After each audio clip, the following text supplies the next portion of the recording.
Đây nhá các bạn nhá. Đây cua đây, con cua đây. Này, đó. Khổ chưa? Này cua này.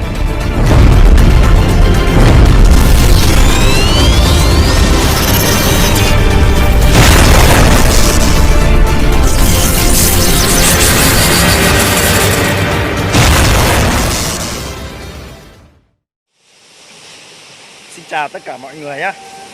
Hôm nay mình sẽ đưa các bạn đi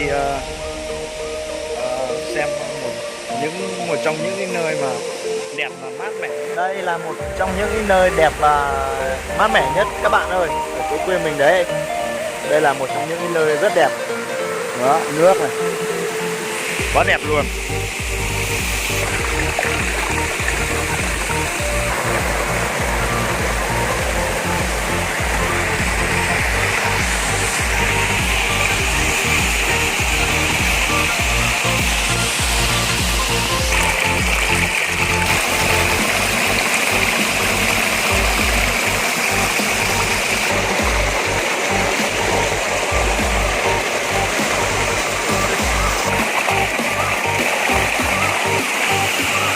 Vào những cái ngày mưa gió nhiều thì các bạn mới thấy được hết cái đẹp của quê hương mình các bạn nhá.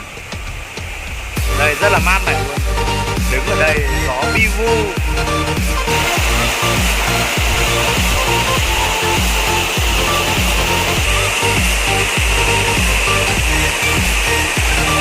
Đấy rất là đẹp luôn các bạn. Đẹp còn mát nữa cơ.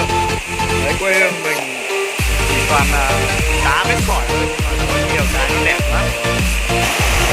Đây nước thì chảy thôi rồi.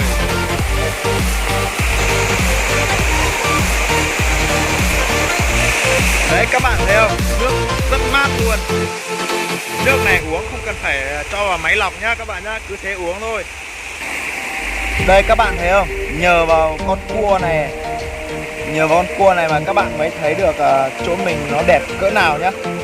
Đây con cua nó đang mắc ở chỗ đầu nguồn nước, chỗ vòi nước chảy xuống để mà phụt vào máy điện nhà mình đây.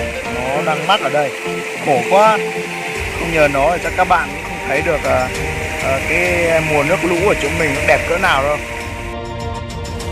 Đây nhá, bây giờ mình sẽ lấy con cua ra để cho nước nó chảy bình thường này. Cua là mắc ở đây thì nước nó không phụt được, cho nên là nó sẽ điện nhà mình nó sẽ rất là yếu các bạn nhá.